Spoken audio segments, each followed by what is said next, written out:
why are we here? Why an advocacy and budget?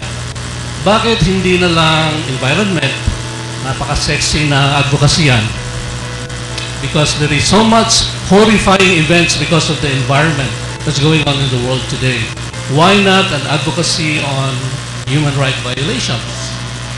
Because here in the Philippines, 900 na po ang napatay, walang nasusolve, compared to the time of Marcos where only 3,000 were killed in a space of 21 years. It's a serious problem.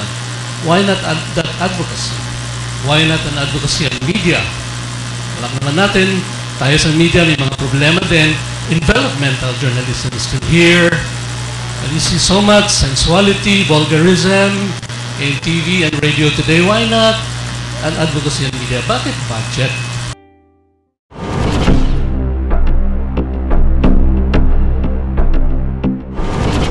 Now, there are only 8 good books that we have in this government. I would like to introduce to you first the first book of the government, which is called Staffing Summary. Now, after this, meron din tinatawag na Details of Selected Programs and Projects. And ito parati ang tinuturo ng mga taga-gobyerno. Your Honor, the budget that you're presenting to us is a line budget item as indicated in the details of specific programs and projects. Eh, di mo alam. Oo nga, no? Itong sunod, sabi nila, alam mo, sa gobyerno, makikita mo kaagad that we are performing tremendously. Why? Because we have this organizational performance indicator framework. Pinakabagong libro nila lumabas. Last year lang po ito. Makita mo kung paano masundan, pero wala namang katibayan saan nga sila nag-improve sa kanilang serbisyo. Ano bang ini-expect natin sa gobyerno? Di po ba? Yung serbisyo na dapat nating nakuha, lalo na sa mga kabataan? Di po ba? So yun po yun, no? Isa sa mga mahirap na libro, I would admit, itong National Expenditure Program. Dito pala makikita mo ang revenues. So, hindi ka na magtatanong kung saan-saan pa. Kasi mahirap kapag ka nakuha mo sa television, nakuha mo sa newspaper, o kung ano bang forum, di ba? Eh, yun ba'y record? Yun ba'y galing sa gobyerno? Eh, itong libro ng gobyerno eh. Now, isa pang libro na tinatawag na Budget of Expenditures and Sources of Financing. Friends, if you have doubts sa trabaho namin, just go to the books and try to refer. Try to check because ang pinagmalaki lang po namin, wala kami ituro na sinabi ng kasawa ko, hindi po pwede. Di ba?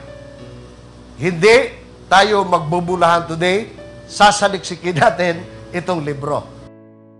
Meron tinatawag tayo na General Appropriations Bill. Yung pala ang libro na pinapadala doon sa Kongreso. Di ba every year, merong State of the Nation Address ang Presidente, normally June. Di ba?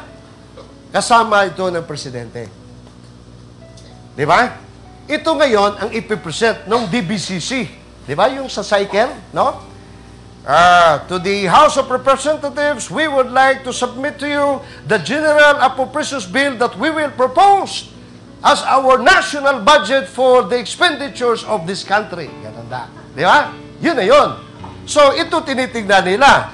And eventually, when the President signed the budget, the General Appropriations Act, ito pala official gazette. Ito pala Republic Act 9498, General Appropriations Act for the year 2008. So, lahat ng ginastos sa ating bansa, makikita mo.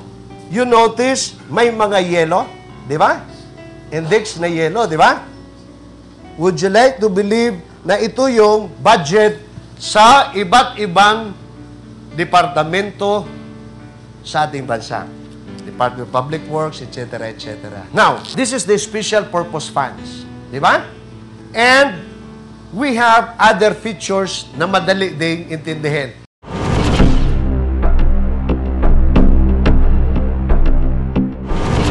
Tatlong tanong po. Una, Sinasabi niyo po kasi kanina na lahat po ng nakalagay dito ay based po sa libro na galing po sa gobyerno. Parang clarification lang, parang isip ko lang kung how sure are we na talagang yung nakasulat dyan ay tama lahat, I mean valid. Okay, so secondly, under the grand summary of new general appropriations, you said that meron pong regular budget, then special purpose fund, and automatic appropriations. So yung regular budget, understandable yan kasi regular. Then yung automatic appropriations, parang understandable din kasi automatic nga.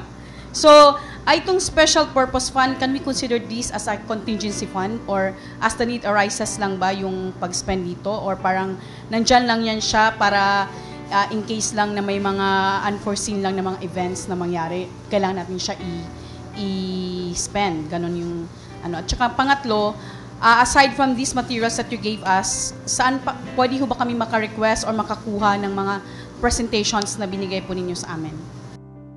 We believe that all Christians have responsibility to preserve our nation. We are supposed to be the only Christian nation in the world today. We are all members of this nation, the only Christian nation. Hindi naman ako naniniwala na ang isang Pilipino ay corrupt. Hindi naman ako. Dito sa atin, marami tayo dito. Sino bang corrupt dito? Dito sa atin ngayon, sa loob nito, wala naman siguro. Ang corrupt, yung nilagay natin sa posisyon. At tapos, binibigyan nila tayo ng lahat ng kahihiyan sa buong mundo. Na? Lahat ng kahihiyan. Mabuti pa si Pacquiao eh. Binibigyan tayo ng karangalan, pero itong mga leaders natin, kahihiyan sa buong mundo. Ngayon, it is our duty